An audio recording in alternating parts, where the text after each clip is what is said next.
안녕하세요. CGNTV 시청자 여러분, 박영주 교수입니다. 제가 오랫동안 근무했던 그 중앙기독초등학교에서는 개교 당시부터 장애인 학생 통합교육을 하고 있었습니다. 저 역시 담임교사 시절 매년 1명 또는 2명의 장애 학생들을 학급에 통합해서 지도를 해왔습니다. 그런데 원칙적으로는 통합교육의 필요성과 효과에 대해서 동의를 하지만 실제 담임으로서 학급을 운영하거나 수업을 진행하는 것은 그리 말처럼 쉬운 일은 아니었습니다.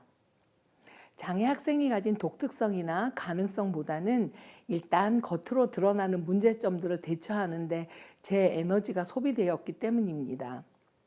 그래서 대부분의 경우 협력 수업을 하게 되는 특수교사가 장애 학생의 교육을 전담하고 담임인 저는 그저 안전하게 교실에 잘 데리고 있으면 되지 하는 정도로만 생각을 하곤 했었습니다. 5학년 학급을 담임하던 시절입니다. 저희 반의 민수는 가명입니다. 민수는 자펙스트럼을 가진 그런 발달 장애를 가졌습니다. 또래에 비해서 덩치가 아주 크고 활동성이 많은 데다가 사춘기가 막 시작이 되면서 이런 어떤 감정적인 기복이 매우 심하던 친구였습니다. 어느 날 과학실험실에서 수업을 시작하려는데 이 친구가 또 산만해지기 시작하는 겁니다. 과학실은 여러 기구와 약품들이 많은 곳이라서 자칫하면 위험에 처할 수도 있기 때문에 제가 뭔가 조치를 취해야 했습니다.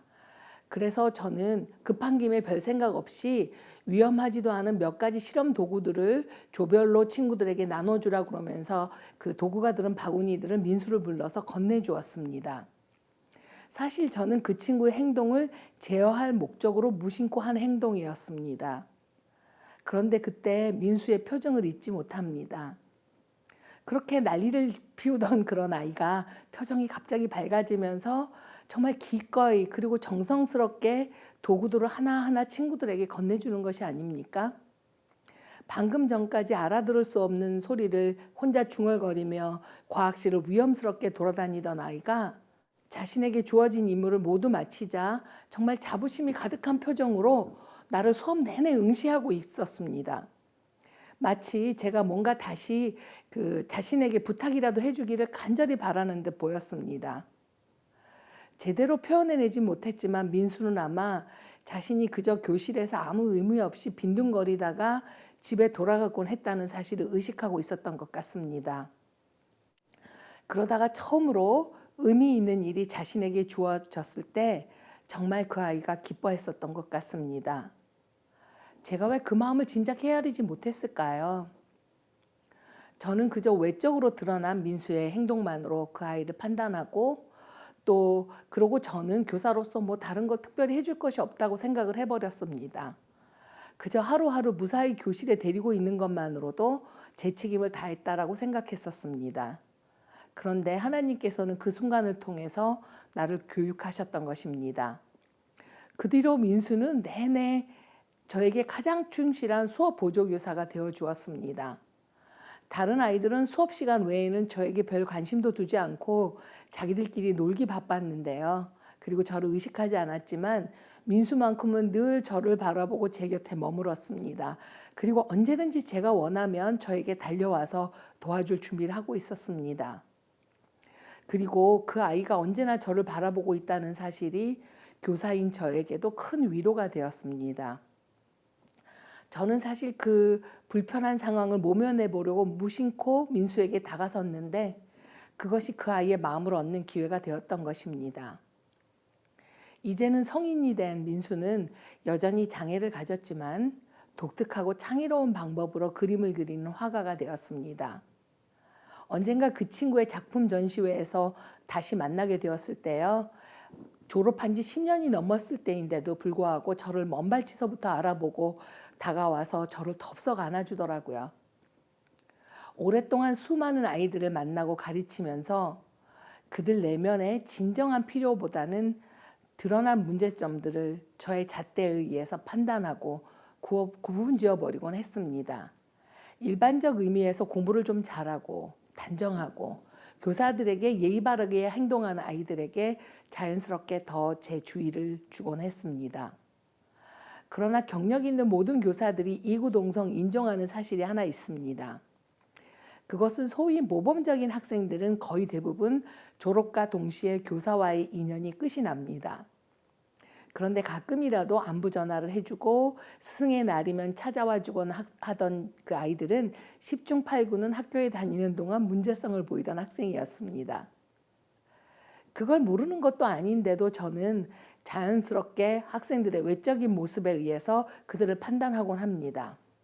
그러나 하나님께서는 우리에게 진정한 평가의 잣대를 제공해 주십니다. 사람은 외모를 보거니와 나 여호와는 중심을 보느니라. 사무엘상 말씀입니다. 잘 아시는 대로 이 말씀은 다윗을 이스라엘 왕으로 기름 붓는 장면에서 외모로 사람을 판단하려는 사무엘에게 하나님께서 하신 말씀입니다. 그러나 여전히 눈에 보이는 사람의 중심, 그 마음을 이해하는 것은 어려운 일이지요. 그래서 그 마음에 대해 조금 더 연구를 해봐야 되겠습니다. 마음이란 무엇일까요? 전문가의 도움을 좀 받아보겠습니다. 미국의 유명한 정신과 의사인 티모시 제닝스는 마음, 하나님 설계의 비밀이라는 책에서 이렇게 말합니다. 마음이란 자아의 응어리, 심연의 내밀한 자아라고 말입니다. 각 사람이 독특하게 가진 갈망과 애정, 동경, 신념, 정체성 등의 모든 요소들 아우러져 그 사람을 그 사람 되게 하는 성품이라는 것입니다. 제닝스 박사의 책을 읽으며 제가 주목했던 부분은 이 마음이 생물학적으로 결정되거나 유전자로 프로그램화되는 것이 아니라는 점이었습니다. 오히려 한 개인이 살아온 삶의 독특하고 다양한 경험과 자신의 선택을 통해서 그 마음이 발달한다고 제닝스 박사는 말합니다. 이 말이 저를 굉장히 안심시켰습니다. 만약 제 마음이 어떤 상태로든 이미 결정된 것이라면 아마 저는 교사의 마음과는 가장 거리가 먼 교사였을 테니까 말입니다. 제가 원해서 선택한 교직이 아니었기 때문에 교직을 숭고한 사명으로 받아들이지도 않았고 단지 생계의 수단이나 사회생활을 유지하는 도구로 받아들이던 직장인이었습니다. 그런데 제가 교직 생활을 해오는 수많은 실패와 실수를 반복하고 그 가운데 기쁨과 보람을 경험하면서 하나씩 그리고 천천히 하나님의 지혜를 배우며 교사의 마음이란 것이 이런 곳이구나 하는 것을 지금도 여전히 배워가는 중입니다. 성경도 이렇게 누군가의 마음이 천천히 그러나 완전한 원형을 향해서 꾸준히 성장해 간다라는 관점을 지지합니다. 다윗, 베드로와 같은 수많은 성경 인물들도 하나님의 기준에서 본다면 당치 않을 불완전한 속성을 가지고 있었습니다. 그럼에도 불구하고 그들이 우리에게 매력적인 이유는 그들이 삶의 과정에서 인격적인 실패를 수차례 반복하지만 바로 회개하고 하나님으로 말미암은 용서를 경험하면서 그 마음이 성장해 갔다라는 사실이 있기 때문입니다. 그리고 그들은 마침내 자신의 위치에서 하나님 나라를 위해 효과적으로 사명을 수행했다는 사실을 성경은 증거하고 있습니다. 이러한 성경적 원리는 교사와 학생의 마음의 성장에도 동일하게 적용됩니다. 그러나 마음이 성장 과정이 그리 쉬운 일은 아니지요. 저는 종종 하나님께 이런 불평 어린 기도를 하곤 합니다. 주님, 제가 이 바닥에서 30년 넘게 굴렀으면 이젠 좀 모든 것이 좀 쉽고 척척 굴러가야 하지 않을까요? 왜 점점 더 저를 힘들게 하시나요? 제가 여기서 더 뭘 배우기를 원하시나요? 라고 말입니다. 그러던 중에 제가 그 이유를 발견했습니다. 가르칠 수 있는 용기의 저자인 파커 팔머는 우리 교사들이 3가지 근본적인 문제를 가지고 있다고 지적합니다. 첫째, 우리 교사들이 가진 문제는 바로 우리가 가르치는 학과 또는 과목에 있습니다. 단순히 수학 공식, 영어 단어, 역사적 사실을 가르치고 마는 것이라면 그닥 어려울 것이 없을 듯도 합니다. 그러나 수업 준비를 위한 교재 연구의 진심이었던 교사라면 누구나 우리가 가리키는 학과가 우리 생각이나 이해 정도를 넘어서는 더 깊고 복잡하다는 사실을 인식하게 되고 또 우리 지식이 그 실제를 충분히 이해하기에는 얼마나 모자란지, 얼마나 부분적인지를 발견하게 되는 것입니다. 모든 진리는 하나님의 진리라고 고백은 하지만 이 진리를 어떻게 통합적으로, 총체적으로 이해하고 또 학생들에게 잘 전달해야 하는지 우리는 끊임없이 고민하지 않을 수 없습니다. 이 문제에 대해서는 바로 다음 시간에 좀 더 자세히 살펴보겠습니다. 두 번째, 우리 교사들이 직면하고 있는 문제들은 바로 우리가 가르치는 학생들입니다. 그들이 누구입니까? 그들을 사랑하고 잘 가르치려고 노력하면 할수록 우리 학생들이 얼마나 복잡하고 다양하고 또 특별한 존재들인가를 깨달을 수밖에 없습니다. 그리고 두려움을 느끼게 되지요. 그들은 단지 교사들이 가르치는 것을 수동적으로 받아들이는 기계적인 존재가 아니라 거룩하신 하나님을 닮은 존재들입니다. 한낱 교사들이 어떻게 이 아이들을 잘 알았다고 생각하고 그들을 조작적으로 다룰 수 있겠습니까? 그러려 할수록 점점 더 교사들은 문제에 봉착할 수밖에 없게 됩니다. 마지막으로, 그리고 가장 어려운 우리들의 문제는 바로 우리 자신에게 있습니다.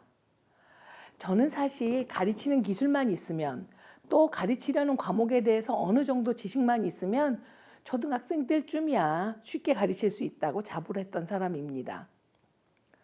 그래서 학생들이 내가 노력한 만큼 그 성적으로 성과를 보여주지 않으면 그 아이들에게 화가 많이 났습니다. 그리고 실망을 했습니다.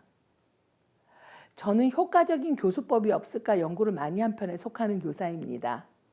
그래서 교사인 나도 이렇게 노력을 하는데 어떻게 학생들이 노력을 안 하고 그만큼의 성과로 저를 기쁘게 해주지 않을까, 이렇게 생각을 했었던 것입니다. 그러나 결국 제가 발견한 것은 학생들이 내가 가르치는 내용이나 방법이 아니라 교사인 박영주 저 자신을 받아들이지 못해서 성과를 보이지 못한다는 사실을 아프게 깨달아야 했습니다. 왜냐하면 내가 어떤 한 과목, 한 주제를 가르치는 동안 그 내용은 물론 학생들과 내가 그 수업을 통해서 엮어지는 방식 모두가 저라는 사람의, 박영주라는 한 인간의 마음을 모두 드러내는 것이기 때문입니다. 그래서 제가 아무리 한 영역에서 통달한 전문 지식인으로 그리고 숙달되고 다양한 교수법으로 학생들에게 다가가도 그들은 내 진심이 무엇인지 직감적으로 알고 받아들이거나 거부를 합니다. 결국 교사는 우리가 가르치려는 학과, 그리고 학생들에 대한 깊은 사랑과 이해뿐 아니라 우리 자신의 온 마음을 다해 그들에게 내주어야 하는 소명자의 길을 걸어야 합니다. 그렇다면 어떻게 이 소명의 길을 걸어가야 될까요? 지금부터는 제가 몇 가지 비유를 통해서 교사의 다양한 역할 속에서 어떤 마음을 길러가야 할지를 생각해 보겠습니다. 이 비유는 제가 생각해낸 것이 아닙니다. 특별히 기독 교사들의 스승이 되시는 벤 브루멜린 교수님, 또 존 도노반 교수님들께 제가 직접 배우는 영광을 얻었고, 그리고 또 그들의 저서를 통해서 배운 바를 제 나름대로 소화해서 여러분들에게 설명드리려고 합니다. 교사들이 개발하고 성장시켜야 되는 첫 번째 마음은 청지기의 마음입니다. 청지기의 역할이나 필요성에 대해서는 제가 더 설명드리지 않아도 여러분들께서 이미 잘 알고 계실 것이라고 생각합니다. 그래서 저는 특별히 청지기의 역할 중 특정한 한 측면을 부각시켜서 설명을 해보겠습니다. 마태복음 13장 52절에서 예수님은 이렇게 말씀하십니다. 천국의 제자된 서기관마다 마치 새 것과 옛 것을 그 곳간에서 내오는 집주인과 같으니라 라는 말씀입니다. 저는 이 말씀에서 세 단어에 주목하고 싶습니다. 먼저 서기관이라는 단어입니다. 예수님은 당신의 가르침을 받은 제자들을 여기서 의도적으로 서기관이라고 지칭하셨습니다. 서기관이 누구인가요? 하나님의 말씀을 알고 기록하고 전하는 그 시대의 교사들이 아닙니까? 그래서 이 말씀을 바로 우리 교사들에게도 동일하게 하고 계신다라고 생각할 수 있습니다. 그런데 예수님은 그 서기관들의 역할이 바로 창고에서 새 것과 옛 것을 꺼내오는 것이라고 말씀하고 계십니다. 교육은 상호 대립적인 두 가지 중요한 가치들을 근본적으로 가지고 있습니다. 그것은 바로 보수성과 혁신성입니다. 대대로 이어 내려오는 가치, 문화, 정신을 다음 세대에게 전하고 지켜야 한다는 면에서 교육은 매우 보수적입니다. 이것은 기독교 교육에서 더욱 명확한 의미를 지닙니다. 영원한 하나님의 진리를 다음 세대들에게 전하고 지키도록 가르쳐야 합니다. 그런데 한편 교육은 매우 혁신적이며 진보적입니다. 우리 아이들이 미래 사회에 살아갈 수 있도록 준비시킬 수 있는 지식, 기술, 그리고 사고방식을 심어줘야 하기 때문입니다. 잘 아시다시피 팬데믹 상황을 통과하면서 교육 현장은 극심한 혼란을 겪어야 했습니다.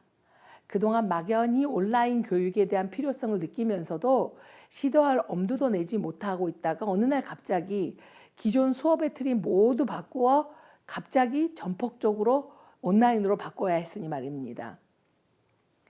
그런데 앞으로도 교육 현장은 계속해서 급격하게 변화하고 세상의 필요들을 대처하게 될 것입니다. 교사들은 기독 공동체의 유산을 인식하고 존중하며 이를 가르치기에 힘써야 하는 동시에 미래를 내다보고 준비할 수 있는 지혜로운 마음이 필요합니다.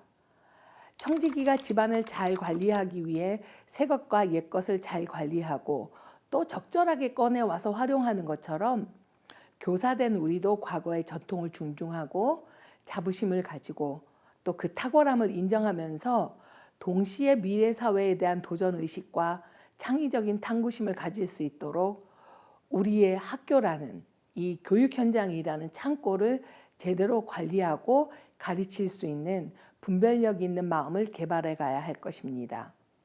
두 번째 교사들이 개발해야 한 마음은 조명 감독의 마음입니다. 부끄러운 고백을 먼저 하겠습니다. 저는 솔직히 제가 얼마나 잘 가르치는 교사인지에 집중하느라고 아이들이 제대로 배우고 있는지 잘 살피지 못했습니다. 협동학습을 비롯하여서 다양한 첨단 교수법으로 수업을 마치 한 편의 연극처럼 조작해서 남들 앞에서 시연하는 데 자부심을 가져왔습니다. 그런데 시간이 지나면서 깨닫게 된 것은 아무리 제가 열심을 내도 결국 아이들이 제게 남지 않는다는 사실이었습니다. 제게 무엇이 잘못되었던 걸까요? 제가 열심히 했다는 사실이 중요한 것이 아니라 제가 초점을 잘못 맞추고 있었던 문제가 있었던 것입니다. 한 편의 연극을 상연한다고 가정해 보겠습니다. 조명 감독이 스포트라이트를 자신에게 비추고 있다면 이것이 얼마나 말이 안 되는 상황일까요? 그런데 저는 그렇게 했던 것입니다. 진정한 기술을 소지한 조명 감독님이시라면 정확히 그 연극에 참여하고 있는 배우 한 명 한 명에게 적절한 시점에서 스포트라이트를 비출 것입니다. 마치 요한복음 10장에 나오는 선한 목자가 자기 양의 이름을 각각 불러 인도하는 것과 같습니다. 교사는 선한 목자이신 예수님께서 그러신 것처럼 학생 한 명 한 명을 제대로 알고 그들의 이름을 정확히 불러 조명하고 밝혀주는 기술자가 되어야 할 것입니다. 앞에서 말씀드렸던 제가 민수의 마음을 깨닫고 그를 조명하게 된 것은 솔직히 우연한 성공이었습니다. 교사는 학생들 한 사람 한 사람의 필요를 깨닫고 그의 달란트를 세상에 비출 진정한 장인 기술을 갖춘 조명 감독의 마음이 필요합니다. 열심히 준비한 수업을 학생들이 내가 계획한 대로 따라주지 않을 때 사실 정말 속상합니다. 그러나 만약 그 아이들이 제가 의도한 방식대로만 반응한다면 사실 그것이 더 큰 문제가 될 것입니다. 학생들은 내가 입력한 대로 움직이는 로봇이 아니기 때문입니다. 교사는 세밀하게 학습 목표를 설정하고 수업 중에 이 목표를 달성하기 위해 노력하도록 훈련을 받습니다. 그러나 경험 있는 교사라면 이러한 목표 설정이 항상 가능하지 않고 심지어 그렇게 목표를 설정한 대로 수업을 몰아가는 것이 바람직하지 않은 경우도 많다는 것을 알게 됩니다. 오히려 느슨해 보이지만 다양하게 구성된 학습 활동 속에서 교사와 학생들이 함께 자유롭게 탐구해 가다 보면 그 학습 주제를 뛰어넘는 창조적 경험을 하게 될 때가 있습니다. 아마 여러분들도 수업이 준비한 대로 진행이 안 됐는데도 이상하게 여러분과 학생들이 만족해야 하는 좋은 결과를 얻으셨던 경험들이 다 있으실 것입니다. 네, 교사로서의 경험이 쌓여가면서 실제 학생들의 수준과 상황에 적합한 형태로 학습 목표와 내용을 변형할 수 있는 능력이 점점 더 발달하게 될 것입니다. 이런 작업에는 어떤 공식이나 특정한 기술이 아니라 교사의 본능적이고 감각적인 예술성이 요구됩니다. 아이즈너라는 교육학자는 가르치는 일을 예술적 경험이라고 말했습니다. 그리고 그는 교사가 학습과 관련된 다양한 요소들을 감각적으로 동시에 다루어 가는 것을 마치 거미줄 치는 작업에 비유하기도 했습니다. 제가 거미를 좋아하지는 않지만 한낱 미물인 거미도 이렇게 아름다운 조형물을 만들어낼 수 있다는 것은 그것이 바로 창조주 하나님의 예술성이 거미를 통해서 드러나는 것이 아니겠습니까? 교육 현장에서 교과서나 정해진 교육과정을 뛰어넘어서 실제 학생들에게 의미 있고 만족스러운 다양한 학습 기회를 적용할 수 있는 교육적 상상력을 키워가는 것이 교사가 개발해야 될 예술가의 마음입니다. 얼마 전 제가 저녁 시간에 즐겨보던 TV 드라마가 있었습니다. 처음에는 귀여운 4명의 아이들이 나오길래 무심코 보기 시작했는데 이 아이들이 각자 아픈 사연을 가진 아이들이더라고요. 한 명은 엄마가 사고로 돌아가시고 할머니와 살았는데 그 할머니마저 세상을 떠나서 전혀 낯선 어떤 식당집으로 오게 됐고, 또 한 아이는 엄마 아빠가 집을 나가버려서 할머니와 장애인 삼촌과 살아야 하고, 또 한 아이는 엄마가 바람이 나서 가출을 하는 바람에 아빠가 충격을 받고 전혀 모르는 시골로 이사 온 아이가 있었습니다. 마지막 여자아이 한 명만이 그나마 온전한 가정의 아이였던 것입니다. 바로 그 아이들이 다니는 초등학교 교사의 자녀이더군요. 그런데 이렇게 소외되고 상처받은 아이들을 그 초등학교 선생님과 그의 부인이 자식처럼 돌보며 예쁘게 키워서 성인이 되어가는 그런 과정을 그린 그런 드라마였습니다. 그 마지막 편에 성인이 된 아이들이 선생님의 생신을 맞이하여서 감사를 표하는 장면에서 저도 눈시울이 붉어질 수밖에 없었습니다. 이 아이들이 성장통을 겪는 동안 선생님과 또 별로 내세울 것이 없는 그 마을 동네 어른들이 항상 아이들 곁에 있어 주었습니다. 그 초등학교 선생님 부부에게는 상처받은 아이들이 학생이 아니라 내 딸, 내 아들이었던 것입니다. 그래서 온갖 어려움을 겪은 후에도 아이들이 온전한 성인으로 성장할 수 있었던 그 드라마가 교사인 저의 마음에 오랫도록 남아 있습니다. 제가 더 설명을 할 필요가 없을 정도로 우리 모두는 자녀이자 학생인 우리 아이들이 직면한 위험한 상황들을 잘 알고 있고 염려하고 있습니다.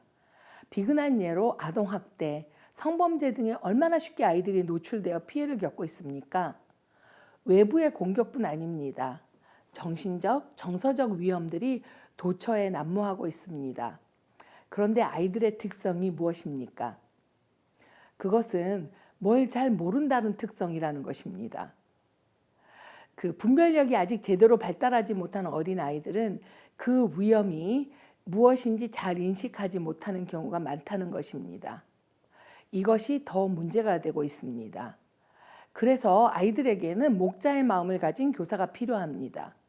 혹시 여러분들 목자를 아주 평화로운 푸른 초장에서 한가로이 풀을 뜯고 있는 양들을 흐뭇하게 바라보는 그런 평화로운 이미지로 생각하시는 분이 계실지 모르겠습니다. 그런데 현실의 목자는 호시탐탐 양들을 노리는 외부의 적들과 맞서 싸워야 하는 전투 장면과 더 가깝습니다. 두 역할을 동시에 해놔야 하는 것이죠. 언제나 양들 가까이 있으면서 그들을 먹이고 보호하고 그들을 해하려는 위험들을 제거하고 때로는 피 흘려 싸워야만 하는 고된 과정을 자식을 보호하려는 부모의 마음으로 기꺼이 감수해내는 목자의 마음이 기독교사들이 개발해야 할 교사의 마음입니다.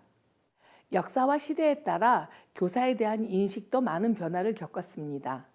요즘은 교사의 역할을 뭔가 지식이나 기술을 전수하는 권위자라기보다는 학생들이 스스로 학습하는 과정을 돕는 조력자 또는 촉진자라고 인식되고 있습니다.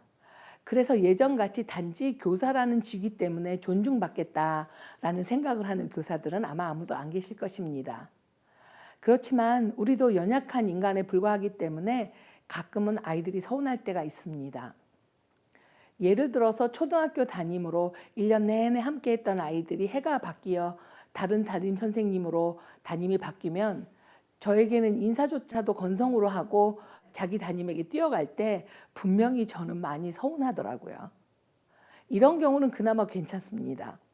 가끔 학급에 문제가 생겨서 아이가 다치거나 서로 싸워서 부모님 상담까지 하게 될 경우에 교사에게 돌아오는 것은 감사나 인정이 아니라 10중 8구 원망인 경우가 더 많습니다. 마치 교사가 잘 관리하지 못해서 또는 아이들을 편애해서 문제가 일어난 듯 비난도 받고 또 자책도 많이 하게 됩니다. 또 요즘은 부모님들 학력이 워낙 높아가다 보니까 교육 열의도 많아서 아이들의 성적 부진이 교사의 능력 탓인 듯 매도되는 경우도 많습니다. 저는 이런 경험도 했습니다. 다시 교직으로 돌아가서 의욕적으로 아이들을 가르쳐 보려고 노력했지만 어쩐지 아이들은 저보다는 옆반의 젊은 선생님들을 더 좋아하는 것 같더라고요. 저보다 상대적으로 젊고 그때 미혼이었던 선생님들이 방과후 시간에 아이들과 공이라도 같이 차고 심지어 주말에도 아이들을 데리고 놀이동산에도 가고 그러다 보니까 아무래도 공부하라고 들볶아대고 숙제만 많이 내어주는 저보다는 자신과 마음이 더 통하는 젊은 선생님들을 더 좋아하는 게 당연하겠지요. 그래서 이해는 됐지만 솔직히 그 선생님들의 젊음, 아이들의 사랑받는 것이 부럽고 속상하기도 했었습니다.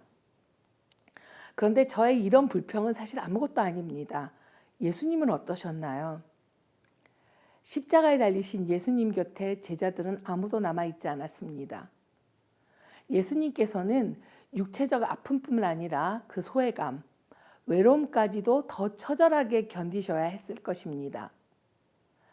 지난 시간에 말씀드린 코메니우스도 그런 일을 겪었습니다. 30년 전쟁을 겪은 후 종전이 된 후에도 모라비아 형제단에 대한 박해는 끝나지 않았기 때문에 고향에 돌아갈 수가 없게 되었습니다. 그러면서 자연스럽게 그가 평생 동안 목숨을 걸고 지켜온 공동체가 서서히 흩어지기 시작했습니다. 여러분이라면 어떠셨겠어요? 저라면 어땠을까요? 그때 코메니우스는 자신이 이끌던 사람들에게 자신을 떠나서 다른 공동체에 속해서 생명을 유지하고 또 신앙생활을 계속하라고 조언했다고 합니다. 그리고 모두 떠나가고 그는 타국에서 외로이 숨을 거두었습니다. 예수님과 코메니우스의 일생을 묵상하면서 저는 누가복음의 말씀이 떠올랐습니다.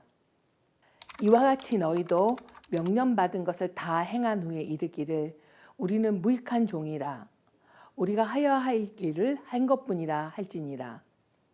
우리에게 주어진 소명을 묵묵히 감당하면서 그 순간순간에 충실해야 하지만 그 어떤 보상도 보람도 성과도 기대하지 않는 무익한 종의 마음이 기독교사들에게 필요합니다. 그렇다면 제4차 산업혁명과 포스트 팬데믹 사회에서 어떤 교사들이 필요할까요? 많은 분들이 아마도 옛날 만화 영화에 나오는 가제트 형사같이 동시에 많은 역할을 척척 해낼 수 있는 그런 교사를 떠올리지 않을까 싶습니다. 사실 미래 교육 환경에서는 AI 로봇 같은 기계가 학습에 많은 관여를 하게 될 것이 분명합니다. 이렇게 로봇이나 메타버스 환경과 같은 IT 기술이 교육의 접목이 된다면 개별적이고 집중적인 교육을 효과적으로 이루어 갈 수도 있습니다.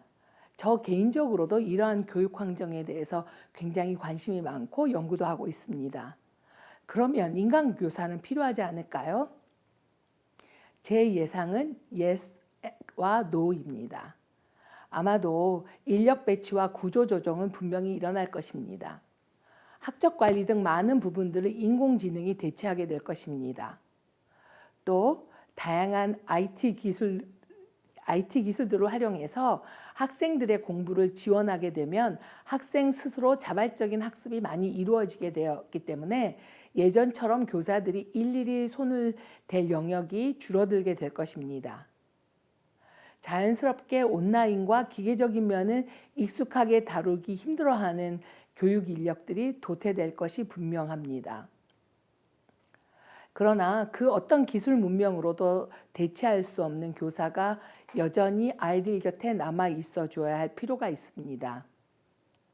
마지막 제가 보여드릴 그림은 코메니우스가 세계 최초로 그림을 넣어 만든 교재인 그 세계도회라는 그런 책의 서문에서 나오는 그림입니다. 여기에는 두 사람이 보입니다. 먼저 작은 아이가 있고 그 옆에 선생으로 보이는 어른이 서 있습니다. 두 사람 다 어디로 가고 있는 복장이죠. 그런데 두 사람 또한 뭔가 이야기를 나누고 있는 것처럼 보입니다. 코메니우스는 이 장면에서 이 두 사람이 현명해지는 것이 무엇인지에 대한 대화를 하고 있다고 설명합니다. 이 아이가 어떻게 해야 현명해질 수 있냐요? 하고 선생님에게 묻자 선생님은 하나님의 도움을 받아서 교사가 가르쳐 주겠다고 말합니다. 그런데 이 그림을 좀 더 자세히 보면요. 하늘의 태양빛이 선생님을 통과하고 있는 것이 보입니다. 코메니우스는 아마도 교사가 자신이 지혜를 말해주는 사람이 아니라 하나님의 진리의 빛을 비춰주는 역할을 하는 사람이라는 것을 이렇게 그림으로 표현한 것이 아닌가 생각하게 됩니다. 그러면서 그 그림에는 교사가 아이에게 무작정 내 말을 잘 들어라 이렇게 강요하는 것이 아니라 너와 내야 우리가 세계로 나아가서 모든 사물을 관찰하자라고 말하고 있습니다. 아이에게 너만 배워라 하는 것이 아니라 너와 내가 우리가 같이 배워나가자 하고 초청하고 있는 것입니다. 저는 이것이 미래 세대를 가르칠 교사에게 마지막으로 필요한 마음이라고 생각합니다. 교사도 하나님 앞에서는 어린아이에 불과하죠. 영원을 함께 살아갈 교사와 학생이 동료 학습자가 되어서 하나님께서 창조하신 이 세계로 용기 있게 나아가고 또 하나님께서 만드신 모든 만물을 관찰하여서 그 가운데서 지혜를 배워야 합니다. 저는 유진 피터슨의 그 시편 강해 책 제목인 한 방향으로의 오랜 순종이라는 표현을 좋아합니다. 우리말 책에서는 한 길 가는 순례자라고 번역이 되어 있습니다. 저도 한동안 교사의 길에서 떠나 있었던 사람입니다. 그리고 진정한 교사보다는 유능하고 멋있어 보이는 교사가 되어보려는 엉뚱한 방향에서 헤매기도 했습니다. 그러나 하나님의 은혜와 함께 해주시는 분들의 사랑으로 하나님 나라의 교육이라는 원대한 이 지향점을 향한 순례의 길을 저도 지속할 수 있게 되었습니다. 저와 여러분들은 마음을 다해 하나님을 사랑하며 하나님의 자녀들을 가르치도록 부름받은 사람들입니다. 진리의 성령이 우리의 모든 진리 가운데서 인도하듯이 하나님은 우리에게 당신 자녀들을 지혜의 길로 인도하라고 요청하고 계십니다. 이것이 우리의 사명 아니겠습니까? 그렇기에 우리는 학생들보다 조금 앞서 걸으면서 하나님의 빛을 투영하는 한 방향으로 오랫동안 순종하는 길을 걸어가는 평생 학습자의 마음으로 성숙해 가야 합니다. 하나님께서 그분의 빛을 비추어 우리를 도와주실 것입니다. 감사합니다.